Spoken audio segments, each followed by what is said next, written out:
Bismillahirrahmanirrahim. Assalamualaikum warahmatullahi wabarakatuh. Waalaikumsalam warahmatullahi wabarakatuh. Alhamdulillahirabbil alamin. Asyhadu an la ilaha illallah wa asyhadu anna Muhammadar Rasulullah. Allahumma shalli ala sayidina Muhammad wa ala alihi sayidina Muhammad. Ikhwafillah jamaah perisai Asrografia yang sama-sama mengharapkan ridho Allah Subhanahu wa taala. Alhamdulillah kita ketemu lagi pekan ini yang insya Allah akan dibahas kajian tafsir bersama Ustadz Dr. Darwis.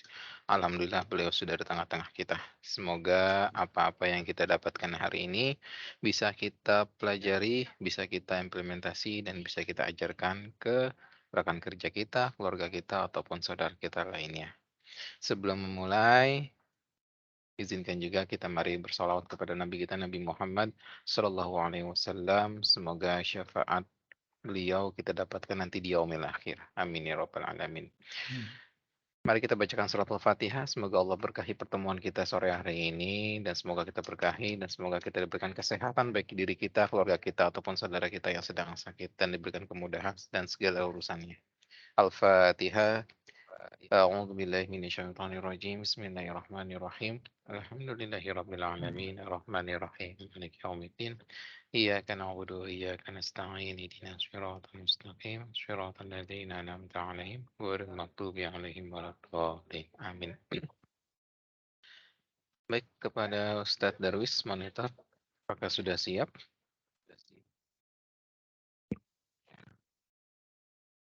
Oke, baik. Kepada Ustadz Dr. Darwis kami persilakan. Bismillah. Suara saya bisa Coba dites lagi Ustadz, suaranya masih serak-serak. atau Apakah pakai mic ya, atau tidak nih Ustadz? saya nggak pakai handsfree. Oke lah. Oke, sudah lebih mulus Ustadz suaranya. Oke ya, udah jelas Oke, suaranya ya. yes Ustadz, silakan dimulai Ustadz. Oke. Bismillahirrahmanirrahim. Assalamualaikum warahmatullahi wabarakatuh. Alhamdulillahirabbil alamin. Wassalatu wassalamu ala asyrafil anbiya'il mursalin wa ala alihi wa sahbihi ajmain. Asyhadu an la ilaha illallah wahdahu la syarika lah wa asyhadu anna Muhammadan abduhu wa rasuluhu sallallahu alaihi wasallam. La haula wala quwata illa billah ma ba'du. Bapak-bapak hadirin, para peserta kajian pada sore hari ini, kita bersyukur kepada Allah. Insya Allah kita bisa melanjutkan kembali tafsir juz amma atau tepatnya surah-surah pendek. Dan karena memang space waktu yang tersedia untuk kita juga relatif pendek, maka naskah yang disampaikan juga dipendek-pendekin gitu. Ya, diusahakan untuk dipendek-pendekkan, artinya satu kali pertemuan itu tidak ada yang nyisa atau yang tersisa. Baik, kita masuk kepada surah Al-Kafirun. Ya. A'udzubillahi minasyaitonirrajim. Bismillahirrahmanirrahim.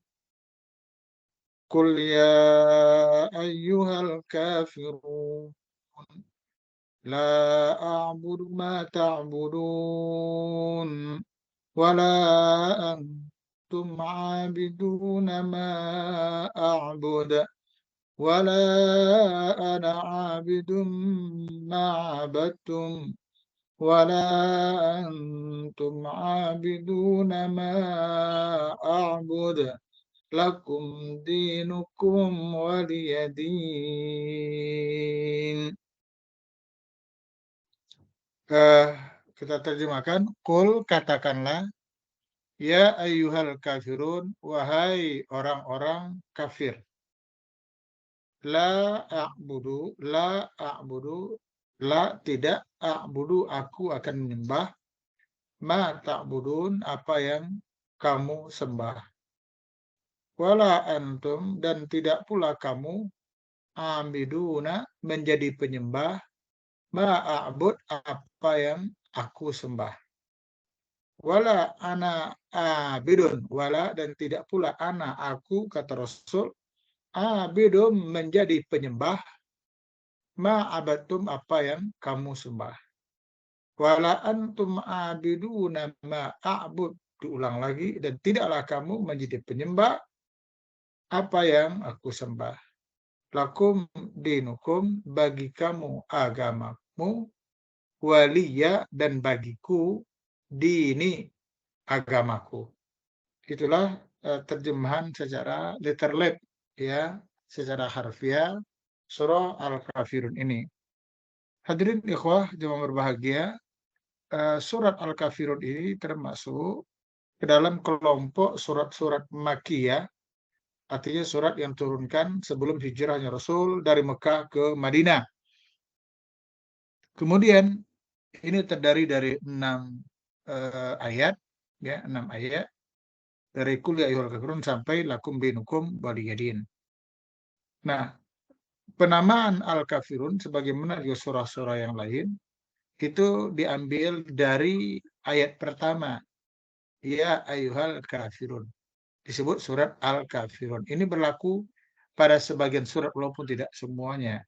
Surat Al-Ikhlas tidak ada kalimat ikhlasnya kan, tetapi ada kandungan dari surat Al-Ikhlas itu mentauhidkan Allah, mengesahkan Allah. Disebut surat Al-Ikhlas. Nah, karena itu pula jangan heran nanti kita temukan penjelasan bahwa surat Al-Kafirun di samping namanya surah Al-Kafirun juga disebut dengan surah Al-Ikhlas. Tapi jarang orang menyebut Al-Kafirun surah Al-Ikhlas. Padahal itu adalah Al-Ikhlas bersihnya orang dari segala bentuk kemusyrikan. Nanti ada hadisnya. Karam Al-Kafirun, ya, makna kalimat. Perlu nih makna kalimat itu ada Al-Kafirun, orang-orang kafir, bentuk jamak dari Al-Kafir, artinya orang yang kafir dalam bentuk tunggal. Al-Kafiruna, orang-orang kafir bentuknya jamak. Antum itu juga bentuk jamak dari tunggalnya adalah anta. Kan ada itu anta, anti, antuma, antum. Kan itu kan. Anti, antuma, antunna. Nah, gitu kan. Jadi ada. Jadi antum. Nah, tapi dalam maaf ya, di dalam bahasa Arab yang sudah di Indonesia kan, sebenarnya anta itu untuk tunggal, ya, anta. Tapi kalau saya itu ya pribadi saya nih, qadarullah saya dilahirkan dari Riau ya, eh, Melayunya agak kental memang. Itu untuk orang yang saya hormati, misalnya di Dewan Dakwah itu ada Ustadz Abdul Wahid. Semua antum tahulah ya, Ustadz Abdul Wahid Alwi senior, usianya sudah 72 lebih, ya. Itu saya nggak berani ngomong anta, walaupun dulu sendiri. Kita memakai antum, ya, memakai kalimat jamak. Kalau untuk sesama kita, oke lah anta, apalagi di bawah kita umurnya. Tapi untuk orang yang lebih senior, rasanya nggak enak banget mengomongkan anta kepada dia. Udah pakai antum saja. Ya, itu diperkenankan. Barakallahu fika, barakallahu fikum. Nah, misalnya seperti itu. Ya, ini boleh. Karena memang eh, jadi bahasa Arab yang sudah digubah ke dalam adat ya, kebiasaan orang-orang Indonesia. Kemudian abiduna sama bentuk jamak dari abid, ya artinya yang menyembah. Jadi abidun itu isim fa'il namanya dalam bahasa Arabnya yang berstatus sebagai subjek.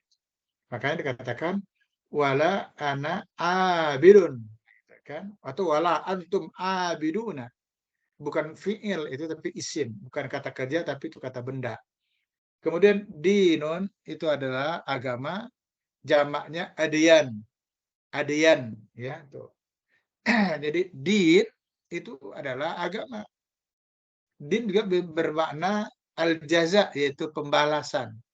Makanya disebutkan Malik Yaumiddin, itu Allah yang berkuasa pada yaumi hari ad-din pembalasan.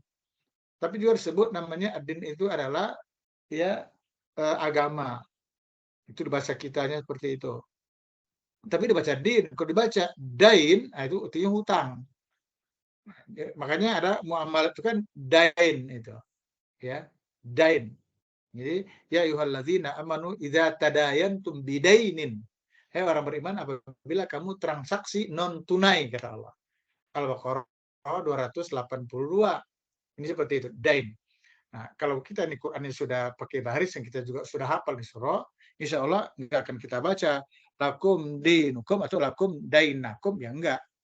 Bagi kamu hutang kamu jadinya. Din itu artinya adalah agama. Ini secara bahasa. Sekarang kandungan ayat. Surah Al-Kafirun yang agung ini mengandung banyak faedah dan pelajaran bagi kita sebagai umat yang menjadikan Al-Quran sebagai pedoman hidup. Ya, bagi kita yang menjadikan Quran sebagai hudan, sebagai petunjuk, way of life lah namanya, apalagi way of thinking lah namanya, rule of thinking gitu ya. Cara berpikir kita diatur pakai Quran. Wah, Quran itu luar biasa. Saya nggak bisa uh, melupakan bagaimana agungnya sebuah hadis yang diriwayatkan oleh Imam Darqutni juga Imam At-Tirmidzi. Disebutkan di situ, man qala bihi shadaqa. Barang siapa yang berkata didasarkan kepada Quran, maka perkataannya akan benar. Gitu. Wa man hakama bihi adala. Barang siapa yang berhukum atau memutuskan perkara berdasarkan kepada hukum Al-Quran, maka hukumnya pasti adil, kata Rasul sallallahu alaihi wasallam. Wa man amila bihi ujira. Barang siapa yang beramal di mana amal itu didasarkan kepada Al-Quran, ujira, maka amalannya diterima oleh Allah, diberi pahala. Ujira artinya diberi ganjaran, tidak tertolak. Yang keempat, wa man da'a ilaihi hudiya ila syiratul mustaqim. Barang siapa yang berdakwah, barang siapa yang mengajak orang, membawa orang, menyeru orang kepada Al-Quran, faqad hudiya ila syiratul mustaqim, sesungguhnya dia diberi hidayah oleh Allah. Jadi kalau kita ngajak orang kepada Al-Quran, kepada kebenaran, terlepas orang yang kita ajak itu mau atau tidak, itu urusan lain. Kita ditambah hidayah oleh Allah. Semakin kita bawa orang, dapat hidayah lagi kita. Ditambah hidayah kita oleh Allah Taala. Luar biasa. Nah, jadi Al-Quran itu bagi kita betul-betul sebagai pedoman. Hudal linnas, hudal lil muttaqin, hudan wa rahmatun lil mu'minin. Itu Al-Quran. Bahkan sebagai syifa, obat, penawar bagi kita. Nah, jadi banyak kandungan pelajaran dari surah yang agung ini. Satu, surat ini Allah turunkan berkaitan dengan penolakan terhadap ajakan dan bujukan orang kafir Quraisy di kala itu kepada Rasulullah SAW untuk menyembah Tuhan mereka secara bergantian. Jadi nanti kita ambil poin C-nya nanti ya, kita baca dulu. Pada suatu ketika para pemuka kafir Quraisy datang kepada Rasulullah SAW untuk menawarkan harta dan tahta asalkan Rasulullah SAW meninggalkan dakwah dan perilaku menghina Tuhan mereka. Lalu Allah turunkan surat ini. Dalam sebuah riwayat yang C-nya, nah ini yang enak ini, kita dengar ya, Masya Allah ini. Abdullah ibn Abbas radhiyallahu anhuma, ini menarik ini Abdullah bin Abbas ini, ya ada beberapa Abdullah, ada beberapa ibnu ya, ada Ibnu Umar, ada Ibnu Abbas, ada Ibnu Mas'ud. Nah, Ibnu Abbas itu namanya adalah Abdullah bin Abbas. Ibnu Umar namanya Abdullah bin Umar. Ibnu Mas'ud namanya Abdullah bin Mas'ud. Mungkin teman-teman di kantor tadi yang sholat ke Al-Furqan mendengar tadi ceramah singkat saya tentang Abdullah bin Mas'ud. Tadi ya, Abdullah bin Mas'ud. Kalau yang sholat zuhurnya ke Masjid Al-Furqan. Baik, Ibnu Abbas atau Abdullah Ibnu Abbas radhiyallahu anhuma. Nah, ini jangan lupa ya, setiap kali bapak-bapak teman-teman menyebut Abdullah bin Abbas atau Ibnu Abbas, bukan radhiyallahu anhu tapi radhiyallahu anhuma. Semoga Allah meridhai mereka berdua. Kenapa? Karena Abdullah bin Abbas adalah sahabat Nabi, sedangkan Abbas bin Abdul Muthalib itu adalah paman sekaligus juga sahabat Nabi. Jadi makanya radhiyallahu anhuma setiap kali kita menyebut Abdullah bin Abbas atau Ibnu Abbas. Ya, intinya semoga Allah meridhai mereka berdua. Itu akhlak kita sebagai Ahlussunnah yang mencintai para sahabat Nabi radhiyallahu alaihim ajmain. Nah, disebutkan di situ kata Ibnu Abbas, qalat Quraisyun lin Nabi sallallahu alaihi wasallam. Orang-orang Quraisy pernah berkata kepada Nabi sallallahu alaihi wasallam, "Nahnu nu'tika minal mal." Kami gitu ya, kami wahai Muhammad, kami akan memberikan harta kepadamu ma takunu bi aqna rajulin bi Makkah. di mana dengan harta itu kamu akan menjadi orang yang terkaya nanti di Mekah ini. Nah itu, satu. Yang kedua, wa juga man syi'ta, dan akan kami nikahkan engkau, kami kawinkan engkau dengan wanita mana yang kamu sukai. Dua. Yang ketiga, wana ta'u akibai ayat namsi khalfaka. Kami akan muliakan kamu, kami akan hormati kamu di mana nanti kalau berjalan, kami nggak pernah di hadapanmu, nggak pernah di samping kiri kananmu, kami berjalan dari belakangmu karena kami menghormati kamu. Tapi dengan catatan, watakufu an syatmi alihatina. Nah, dengan catatan kamu tahanlah, berhentilah mencela sesembahan kami. Udah deh, stop gitu. Wa in lam taf'al, kalau kamu tidak melakukan juga, artinya kami beri harta kamu nggak mau, kami nikahkan kamu dengan wanita yang kamu siapa yang kamu sukai kamu juga nggak mau.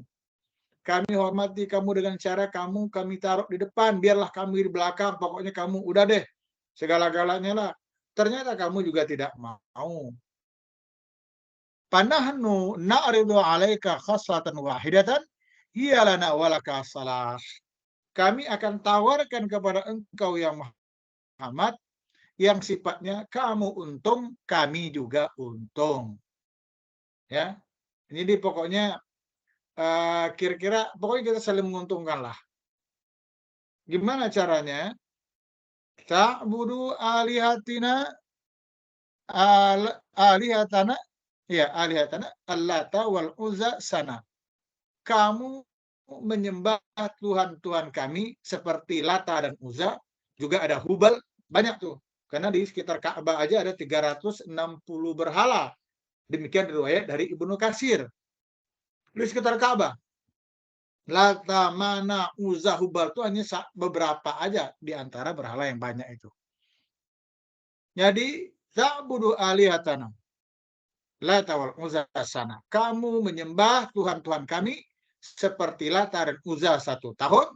Wa na'nu na'budu ilahaka sana. Dan kami akan menyembah Tuhan kamu 1 tahun berikutnya pula, selama 1 tahun. Hadirin, para sahabat, mendengar tawar-menawar seperti itulah, fanazalatis surah, maka Allah turunkanlah surah Al-Kafirun ini. Nah, ada sedikit yang perlu saya sampaikan dalam konteks dakwah ya, hadirin. Karena kita ini kan orang dakwah nih, jadi semua ayat itu selalu memberikan inspirasi kepada kita dalam konteks dakwah. Jadi begini, sebenarnya tawaran-tawaran itu sudah segala bentuk cara sudah diberikan oleh kafir Quraisy kepada Rasulullah, baik secara langsung maupun melalui paman beliau, yaitu Abu Thalib. Seperti yang Bapak tahu selama ini, di mana Abu Thalib terus pasang badan untuk ponakannya Muhammad di kala itu. Nah, segala bentuk tawaran itu tawaran yang ini ada lagi yang menyebutkan itu tidak melalui langsung, tapi melalui Abu Thalib. Baik Abu Thalib, ya segala bentuk kami sudah lakukan. Pada suatu ketika Abu Thalib, serahkan ponakanmu itu kepada kami. Ya awalnya ini, baik Abu Thalib, ini ponakanmu kan nggak mau berhenti ini mencaci maki Tuhan kita nih. Gimana ini caranya? Ini aja lah. Kami akan serahkan kepada kamu seorang anak muda, cakep, ganteng, ya, sehat. Udah deh, kamu didik nih anak muda, lalu kamu serahkan ponakanmu itu kepada kami, biar kami bunuh. Tukar guling lah. Kata Abu Thalib, coba ulang lagi. Kalian ngomong apa? Nggak salah dengar tuh gua, kata Abu Thalib. Ada lagi ya permintaan yang lebih jelek dari itu? Di mana aku mendidik anak kalian, lalu anak aku serahkan pada kalian untuk kalian bunuh. Ada lagi nggak yang lebih dahsyat dari itu permintaannya? Sampai begitulah Abu Thalib berhadapan dengan kafir Quraisy. Nah, ujung-ujungnya terus menerus, termasuklah tawaran tahta, harta, dan wanita itu ditawarkanlah kepada Muhammad, tetapi melalui pamannya Abu Thalib. asalkan Muhammad mau menghentikan dakwahnya. Kemudian Abu Talib pun suatu ketika memanggil ponakannya Muhammad di kala itu Rasulullah SAW dan menceritakan keinginan kafir Quraisy. Ketika itu Nabi Muhammad tidak banyak jawab, tidak banyak pikir, maksud saya langsung jawab, wahai paman, sekiranya matahari ditaruh di sebelah kananku, ya bulan ditaruh di sebelah kiriku, demi Allah aku tidak akan meninggalkan dakwahku ini sampai Allah jadikan aku mati atau Allah menangkan aku dalam pertarungan ini. Jadi Muhammad nggak mau menghentikan dakwahnya. Karena yang ada di benak Muhammad itu dakwah ya dakwah. Dakwah harus disampaikan apapun risikonya. Tetapi beda dengan sebabun nuzul al-kafirun ini. Dikatakan di situ ya kan tadi dikatakan kami berikan kamu wanita, harta wanita, kami hormati kamu, tapi dengan catatan kamu menghentikan dakwahmu, menghentikan merusak Tuhan-Tuhan kami, mencela Tuhan kami. Dan Muhammad nggak mau menghentikan itu, nggak mau. Ini dakwah. Fa'ilam taf'al, nah kalau kamu nggak mau juga berhenti, jadi tawar itu kamu nggak mau juga terima, kamu tetap berdakwah juga, ya udah. Itu maksudnya. Panahnu na'ridu 'alaika khassan wahidan. Kami akan tawarkan kepada satu khaslah. Ya, satu tawaran. Hiya lana walaka salah. Di mana kamu mendapat baiknya, kami pun mendapat baiknya. Apa maksudnya? Kamu sembah Tuhan kami 1 tahun pertama, 1 tahun berikutnya kami menyembah Tuhan kamu. Di sini hadirin, Rasulullah tidak langsung menolak mentah-mentah. Kenapa? Dalam kalimat lain itu ada maknanya. Ya udahlah Muhammad, kalau memang tetap kamu berdakwah, udah deh, jalankan dakwahmu. Sudahlah, serulah umat ini untuk berdakwah. Ya, dibawalah dengan dakwahmu kepada agamamu, silakan. Tapi mau nggak kita nego? Ya, nego lah. Kamu nyembah dulu Tuhan kami. Kamu berdakwah ke dakwah tauhid, silakan. Kalaupun kamu mencaci maki Tuhan kami, apa boleh buat? Silakan. Tapi kamu tetap menyembah Tuhan kami. 1 tahun pertama dulu. Setelah 1 tahun, kami akan menyembah Tuhan kamu 1 tahun berikutnya lagi. Hadirin, di situ ada yang membuat Rasulullah tertegun. Ya, Rasulullah nggak mau menyembah Tuhan mereka. Sampai kapanpun nggak mau menyembah. Tetapi persoalan itu ada daya tariknya. Muhammad diberikan kebebasan untuk berdakwah. Sementara yang ada di benak Rasul ketika itu adalah berdakwah. Kalau pilihan-pilihan lain, konsekuensinya kalau diterima, Nabi berhenti berdakwah. Kalau ini tidak. Nabi diperbolehkan terus berdakwah. Ini menariknya. Diperbolehkan untuk berdakwah. Hanya saja yang jadi masalah ini adalah nyembah Tuhan ini. Nah, di saat Rasulullah dalam keadaan galau, tidak spontan menjawabnya itu, karena memang di situ ada harapan, ya ini dakwah diperbolehkan. Panazalatis surah, maka Allah turunkanlah surat ini. Kul ya ayyuhal kafirun. Katakan, hai orang-orang kafir, la a'budu ma ta'budun, aku tidak akan menyembah apa yang sedang kamu sembah. Wala antum a'biduna ma'abud, dan kamu tidak akan menyembah apa yang kusembah. Wala ana a'bidum ma'abatum, sampai kapanpun aku tidak akan pernah menjadi penyembah apa yang kamu sembah. Wala antum a'biduna ma'abud, dan kamu tidak akan pernah menjadi penyembah apa yang kusembah. Ujung-ujungnya ya udah. Yang saling menguntungkan itu dalam konsepnya Quran bukan kerjasama. Yang saling menguntungkan itu apa? Lakum dinukum waliyadi. Bagimu agamamu, bagiku agamaku. Ya udah. Nah, itu ayat yang memberikan bimbingan kepada baginda Rasul Sallallahu Alaihi Wasallam agar tidak mau menerima tawaran seperti yang diajukan oleh kafir Quraisy di kala itu. Baik. Jadi surat ini menegaskan bahwa Nabi Muhammad dan para pengikutnya sampai kapanpun tidak akan pernah menjadi penyembah terhadap apa yang disembah oleh orang kafir musyrik, kapan dan dimanapun. Kemudian Farwah bin Naufal Al-Asja'i meriwayatkan, bahwa pernah seorang laki-laki datang menemui Nabi SAW seraya berkata, berilah aku nasihat ya Rasulullah. Lalu beliau bersabda, bacalah ketika hendak tidurmu surah Al-Kafirun, karena surat ini berisi kebebasan dari syirik. Jadi menjelang tidur baca. Ibnu Abbas berkata lagi, tidak ada di dalam Al-Quran yang paling membuat iblis marah besar selain daripada surat Kafirun. Kenapa? Karena di dalamnya terkandung ajaran tauhid dan kebebasan, terbebas dari syirik. Kemudian yang G, Rasulullah SAW pernah berkata kepada Jablah bin Haritha, ya, bin Haritha, ya, apabila engkau hendak tidur maka bacalah Qul ya al-Kafirun sampai akhir, karena di dalamnya terkandung kebebasan dari syirik. Hadirin, nah ini perlu ya saya sampaikan sepintas, ini ayat-ayat yang kita baca menjelang tidur. Ya, pertama tentu saja surat Al-Mulk atau Tabarak. Ya, mudah-mudahan bapak-bapak, ibu-ibu, para pendengar, para peserta kajian semuanya bisa membaca surat Tabarak atau surat Al-Mulk. Surat itu juga disebut namanya surat Al-Munjiyah, surat penyelamat, tameng dari azab kubur adalah surat Al-Kafirun. Baca itu, 30 ayat itu. Ya, ini surat memberikan pertolongan kelak di dalam kubur, kata Rasul, kepada yang bacanya semasa di dunia menjelang tidur. Kemudian apalagi baca ayat kursi untuk membentengi kita dari apa? Dari syaitan, dari segala bentuk gangguan-gangguan syaitan.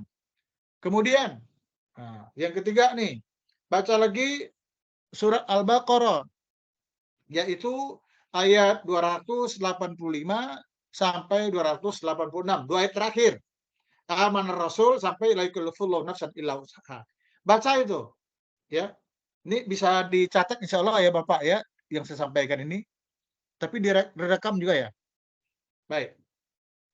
Apa kegunaannya? Kalau Al-Baqarah 2 ayat terakhir itu, idealnya setiap kita ini bangun malam untuk tahajud.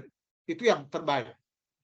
Tapi jika kita kebablasan, tidak bangunnya azan subuh, berarti kan tidak tahajud.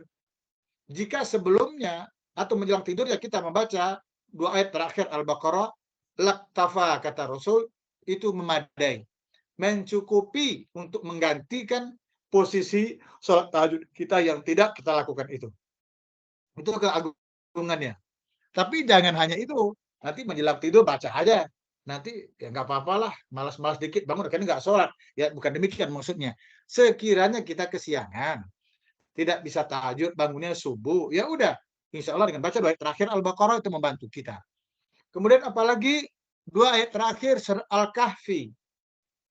Ya, 2 ayat terakhir surah Al-Kahfi itu dibaca, yaitu kullau kana al-bahru midada dari kalimat rabbil al bahru qabla an tanfada, seterusnya sampai kul innama ana basyarum mislukum yuhal. Jadi ayat 109 sampai 110. Apa keagungannya? Ayat itu jika dibaca, insya Allah niatkan Bapak, Ibu, jamaah mau bangun jam berapa? Ini mau tidur nih, baca itu. 2 ayat terakhir, surah Al-Kahfi, surah Al-18. Mau bangunkan jam berapa? Jam 3, setengah 4, atau 3 kurang seperempat, dikurang-kurang nggak usah tepat-tepat gitu kan. Atau jam 4 lewat seperempat misalnya, atau jam 3 lewat seperempat, baca 2 ayat terakhir itu, niatkan bangun jam berapa. Insya Allah akan dimudahkan bangunnya. Demikian riwayat dari Abdullah ibn Abbas, di mana Rasulullah SAW menyebutkan. Ini dikutip oleh Imam Al-Qurtubi di dalam bukunya At-Tazkirah. Itu. Kemudian kita baca Al-Fatihah menjelang tidur. Al-Fatihah adalah surat yang paling agung di dalam Al-Quran Al-Karim. Tidak terhitung keutamaannya seperti yang kita sudah sampaikan waktu yang lalu. Kemudian kita baca Al-Kafirun. Nah ini yang tadi. Kalau kita baca Al-Kafirun menjelang tidur, insya Allah pada malam itu terbebas kita dari dosa-dosa syirik. Berikutnya baca Qul 3 kali. Qul Al-Ikhlas, Qul Ahad, seterusnya 3 kali. Ini adalah surat Al-Ikhlas. Dengan membaca 3 kali, sama maknanya kita mengkhatamkan Quran. Karena 1 kali baca itu sama nilainya lata'ilu sepertiga Al-Quran. Jadi 3 kali baca sama dengan selesai baca Quran. Kemudian baca surat Al-Falaq 3 kali pula. Ya, Al-Falaq itu akan menjadi benteng kita, melindungi kita dari pengaruh-pengaruh buruk, mistis, syirik. Dan ini adalah tukang-tukang tenung, ya, tukang sihir. Bentengnya dibentengi diri kita dengan membaca Al-Falaq. Berikutnya dari An-Nas. Ya, baca surat An-Nas 3 kali pula. Nah, ini antara lain surat-surat yang kita baca menjelang tidur, termasuk Al-Kafirun ini. Lanjut berikutnya, ada satu lagi yang ingin saya sampaikan. Ini tentang orang-orang pluralisme agama, yang menganggap semua agama itu sama. Atau juga kelompok-kelompok yang kenal dengan liberal, ya, liberalism, paham-paham liberal.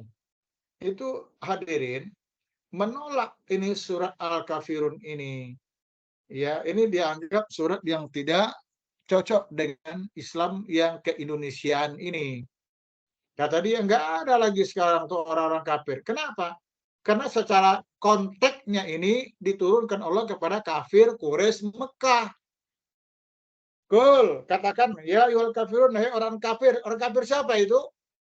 Ya kafir Quraisy Mekah, penyembah berhala. Sekarang Mekah kan tidak ada kafirnya. Gitu Pak. Ya, nggak ada orang kafir sekarang di Mekah itu. Jadi dengan ayat ini tidak berlaku. Ini mereka ini konyol, ya, alias nggak nyambung, jaka sembung namanya, kagak nyambung. Di dalam agama kita ada kaidah al-ibrah bi umumil lafzi la bi khususis sabab. Hukum yang diambil berdasarkan secara umum. Lafaz redaksi secara umum itu apa? Kafirun. Lebih khusus sabab, tidak terikat dengan sababun nuzulnya. Menjadi sebab nuzulnya apa? Hai orang-orang kafir Quraisy, karena Muhammad yang digoda sallallahu alaihi wasallam, digoda untuk mengikuti agama mereka. Itu menjadi sababun nuzulnya. Dan itu sudah clear. Tetapi lafaz umumnya, redaksi umumnya secara teks ayat berbunyi apa? Hai orang-orang kafir. Ada nggak kafir hari ini? Banyak dong. Ya, orang-orang yang tidak mentauhidkan Allah kan kafir. Seperti kajian saya tadi siang. Orang-orang yang isyan, durhaka kepada Rasul itu kan ada 3. Pertama kafir, kedua zalim, ketiga munafik. Dan semua mereka itu akan menyesal kelak di yaumil qiyamah. Yauma idzin yawaddul ladzina kafaru rasul law tusawwihimul ardh. Orang kafir kan gitu kan, orang kafir, orang munafik, ahli bid'ah, mereka menyesal karena di dunia menjadi musuh Rasul, penentang Rasul, merubah-rubah ajaran Rasul. Nanti di Malkama mereka menginginkan lau tusawwa bihimul ard, kalau mereka disamaratakan saja dengan tanah. Jadi orang kafir itu ada hari ini. Ada, si kafir itu ada. Karena itu berlaku ayat ini sampai sekarang. Apa intinya? Lakum dinukum waliyadin. Bagi kamu, hai kafir, hai non-muslim. Nah, kan itu. Ya. Lakum dinukum, agamamu, pakai itu agamamu. Waliyadin. Waliyadin, bagiku juga ada agama. Kamu agamamu, aku agamaku. Rayakan lebaran kamu, kami merayakan lebaran kami. Ya, itu toleransi namanya. Bukan toleransi artinya gotong royong seperti ajakan kafir Quraisy pada Muhammad SAW. Sembah dulu Tuhan mereka, baru sembah Tuhan kita. Ya, nah itu dulu barangkali ikhwah, para sahabat sekalian yang dirahmati Allah, itu secara singkat saya sampaikan. Memang waktu kita yang singkat menjadi semuanya bahasan serba singkat. Syukran. Alhamdulillahirrabbilalamin. Jazakallah khair Ustaz Dr. Darwis yang sudah memaparkan kajian tafsir hari ini mengenai surat Al-Kafirun. Kepada jemaah dipersilakan yang ingin bertanya langsung saja dinyalakan mic-nya, atau yang malu-malu silakan di kolom chat.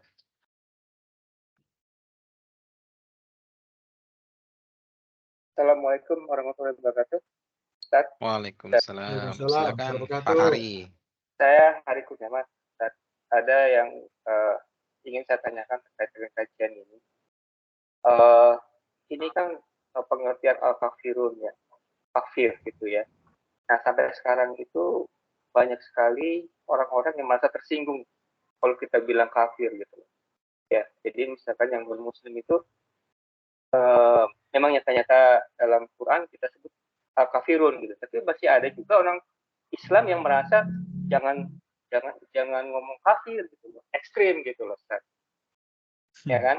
Dari kajian dari Ustaz Darwis ini, barakallah, jadi menguatkan lagi gitu loh. Nah, ini bagaimana sebaiknya menurut Ustaz Darwis ya, kalau kita ketemu dengan orang muslim sendiri nih, ya mereka sholat juga bareng gitu, tapi mereka tersinggung gitu loh kalau kita ngomong kafir gitu, Ustaz, ke orang non muslim. Nah, ini bagaimana ya saran dari Ustaz Darwis ya untuk kejadian seperti ini gitu, Ustaz. Ya, barakallah. Itu aja, Ustaz. Ya, semoga Ustaz sehat-sehat ya, Ustaz ya. Amin, amin. Syukran atas doanya. Baik, Pak Arya. Jadi begini memang, ini tidak terlepas dari pengaruh ya, pemahaman pluralisme agama atau disebut juga dengan liberalisme. Ya, ini ketakutan-ketakutan yang luar biasa. Sebenarnya orang-orang Kristen, Katolik, Hindu, Buddha itu juga mengatakan orang Islam itu kafir. Gitu loh. Tapi mereka bicarakan di lingkungan mereka. Nah, kita juga sama. Misalnya lingkungan saya ini, saya punya teman di perumahan ini, ada yang agama Katolik, Kristen itu ada. Ya, Konghucu juga kelihatannya ada di Cina. Ya, wallahu alam. Ya, tapi ketemu dengan dia kan kita kan tidak pernah mengatakan, "Hai, Pir," kan nggak pernah juga gitu kayak gitu kan. Tapi dalam keyakinan kita, dia itu kan kafir.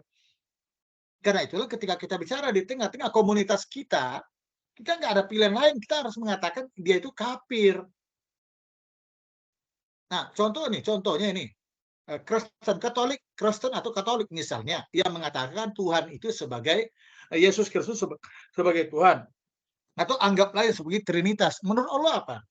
Laqad kafara allazina qalu innallaha salisus salasa. Itu surat apa itu? Al-Maidah.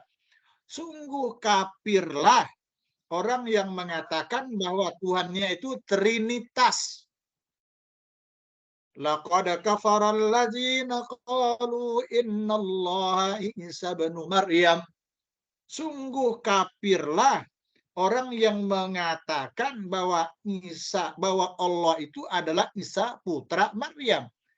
Nah, itu yang mengatakan apa? Tuhan Allah. Tuhan Allah siapa? Tuhan Allahnya umat Muhammad. Gitu.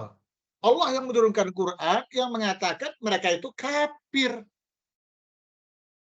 Nah, ada lagi dari kalangan Yahudi juga ada yang kafir. Kalau yang tidak kafir dia masuk Islam. Kalau agama lain, agama paganisme disebut namanya. Hindu, Buddha, Konghucu itu adalah agama Ausan. Mereka tidak disebut Ahlul Kitab. Itu musyrik, zaman dahulu itu namanya musyrik. Gitu kan? Jadi Allah sudah sebutkan. Nah, lalu di mana letak keberatannya umat Muhammad ini mengatakan orang di luar itu kafir? Tapi kalau untuk dijajakan secara umum ya nggak boleh. Misalnya nih kita dalam rapat, saya mimpin rapat dalam suatu, atau katakan Bapak di Astrografia gitu ngundang saya untuk ceramah, untuk menyemangati para karyawan untuk bekerja. Di situ ada Muslim, ada Katolik, ada Kristen. Lalu saya katakan, Assalamualaikum warahmatullahi wabarakatuh, para saudara-saudara yang Muslim saya hormati, serta saudara-saudara yang masih kafir yang saya hormati. Itu memang nggak boleh. Ya, tapi kan ada kan orang Katolik apa sih itu? Ya, itu persoalan lain. Iya, keyakinan kita mengatakan, Al-Quran kita mengatakan bahwa mereka itu kafir karena prinsip ketuhanannya yang seperti itu. Tetapi kita mengatakan secara terangan, kecuali kalau berantem ya, itu lain lagi. Tapi dalam konteks muamalah, berinteraksi sosial, memang tidak boleh kita mengatakan, memanggil dia dengan kalimat, hai kafir, nggak boleh. Panggillah namanya, hai siapa gitu kan. Seperti itu Pak. Dan penyebutan dan keyakinan kita kepada dia sebagai kafir tidak menghalangi kita untuk berbuat baik kepada dia. Gitu. Tidak menjadi penghalang kita melakukan interaksi sosial. bahkan bermuamalat kepada mereka. Allah nggak larang kita. La yanhakumullahu 'anil ladzina lam yuqatilukum fid din wa lam yukhrijukum min situ ilaihim. Ya. Allah tidak pernah menghalangi kamu. Allah tidak melarang kamu untuk berbuat baik dan berlaku adil kepada orang-orang yang selama mereka itu tidak memerangi kamu dalam agama dan tidak mengusir kamu dari kampung halamanmu. Artinya tidak berlawanan. Akidahnya berbeda, iya. Keyakinan berbeda, iya. Perbedaan itu sama sekali tidak menjadi penghalang bagi kita untuk berbuat baik kepada mereka secara duniawi. Ya. Untuk berlaku adil kepada mereka sekalipun. Ini mentang-mentang nih dia orang kafir, non-muslim. Lalu motornya kita pakai, kita pergunakan suka hati kita. Nggak boleh zalim. Tidak boleh. Jadi, kepada teman tadi yang agak keberatan mengatakan non-muslim itu adalah kafir, lalu pakai aja bahasanya, bahasa non-muslim. Ya silakan saja. Dalam konteks bahasa silakan. Tapi dalam keyakinan boleh ditawar. Di dalam 10, satu di antara yang membatalkan Islam dari yang 10 membatalkan Islam itu adalah tidak mengkafirkan orang-orang yang nyata kafir. Nah, gitu. Ya, orang yang sudah dinyatakan kafir oleh Allah, lalu kita tidak menganggap dia kafir. Wow, nggak boleh. Nggak boleh itu. Rusak. Kita yang rusak. Islam kita yang rusak. Wallahu a'lam bishawab. Begitu Pak Hari Kurniawan. Syukran. Ya, jazakallah khairan. Terima kasih Ustaz atas arahannya. Ya, sama-sama. Silakan, mungkin ada lagi dari Bapak Ibu jemaah. Baik.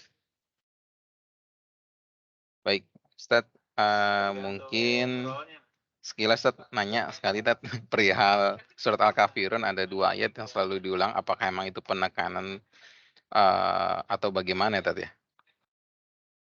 Iya. Di dalam kajian ilmu akidah, ilmu tafsir ya Pak, ilmu tafsir iya. Itu namanya litakid, untuk menguatkan kembali bahwa wala antum abiduna ma a'bud. Kan 2 kali kan wala antum itu. Wala antum abiduna ma a'bud. Itu untuk menyatakan lil abad, sampai kapanpun, gitu maksudnya Pak. Ya. Sampai kapanpun aku tidak akan menjadi penyembah Tuhan kamu, dan sampai kapanpun kamu nggak bakal menjadi penyembah Tuhan kami. Gitu. Jadi nggak ada ceritanya berkongsi, itu nggak ada. Nah, gitu. Jadi jelas baroahnya. Ada al-wala, ada al-baroknya, gitu ya Pak ya. Jadi kalau akidah kita berbeda, apa boleh buat? Al-barok akan terjadi. Misah kita. Wallahu a'lam bishawab. Oke, Ini tafsir ini enak Pak. Sebenarnya kalau di mata saya kajian tafsir itu subhanallah ya. Sangat indah sekali. Ya, ini kan ayat-ayat akidah nih. Nanti kalau ketemu kita ayat-ayat hukum, ayat-ayat tentang seperti Zohor tadi yang saya sampaikan di Masjid Al-Furqan, insya Allah enak. Masya Allah. Jazakallah khair kembali kepada Ustadz Darwis yang sudah membimbing kita sore ini untuk mengkaji tafsir surat Al-Kafirun. Semoga bisa dapat kita pahami, dapat kita implementasi, dan kita dapat ajarkan kepada rekan kerja kita, keluarga kita, dan saudara-saudara kita. Baik, Ustadz Darwis, mengingat waktu juga sedikit lagi mau maghrib, mungkin kita akan persiapan ya untuk sholat maghrib berjamaah untuk yang ikhwan dan untuk yang akhwat juga bisa lebih tepat waktu. Sebelum akhiri, mari kita bacakan surat istighfar, Astaghfirullahaladzim, Astaghfirullahaladzim, Astaghfirullahaladzim, dan doa penutup majelis, Subhanakallahumma wa bihamdika, asyhadu an la ilaha illa anta, astaghfiruka wa atubu ilaik. Kurang lebihnya mohon maaf, Ustadz Darwis dan jamaah semua. Semoga minggu depan kita bisa bertemu lagi. Minggu depan kita Agustusan ya. 2 minggu lagi ya, insya Allah ya. Sehat-sehat Bapak Ibu semua. Assalamualaikum warahmatullahi wabarakatuh. Waalaikumsalam warahmatullahi wabarakatuh. Ustadz, jazakallahu khairan buat kajiannya Ustadz. Sehat-sehat Ustadz. Sama-sama. Yuk kita keluar ya. Ya, izin pamit teman-teman. Ya, assalamualaikum warahmatullahi wabarakatuh.